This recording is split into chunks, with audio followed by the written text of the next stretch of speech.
राजनीतिक शास्त्र, यानी कोई पूछे राजनीतिक शास्त्र के पिता कौन है तो आप बोलिएगा अरस्तु, ठीक है। लेकिन जब कोई शब्द मिलता है ना, तो कोई शब्द का अर्थ निकालने के लिए उसे तोड़ना पड़ता है। शब्दों को 2-3 भागों में जब उसको डिवाइड करेंगे तो उसका अर्थ निकलेगा, उसी अर्थ के जरिए पता चलता है कि यह शब्द है क्या, और इसके बारे में हमें जानकारी प्राप्त होती है।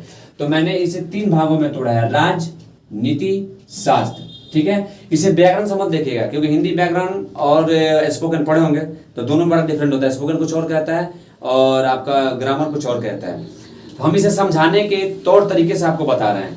राज्य मतलब देश, नीति मतलब नियम, शास्त्र मतलब ज्ञान, यानी देश को नियम पूर्वक चलाने का ज्ञान जिसमें मौजूद होता है उसे क्या कहेंगे?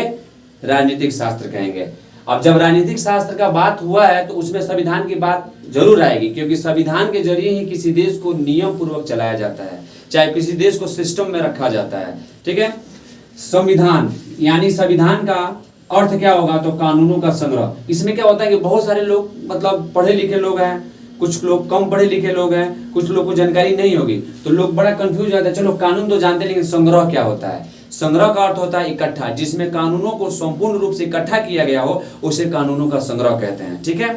लेकिन इसके अर्थ के लिए हम आपको बताते हैं कि माफ कीजिएगा, इसके शब्द को भी हम तोड़ेंगे तो कुछ ना कुछ अर्थ निकलेगा।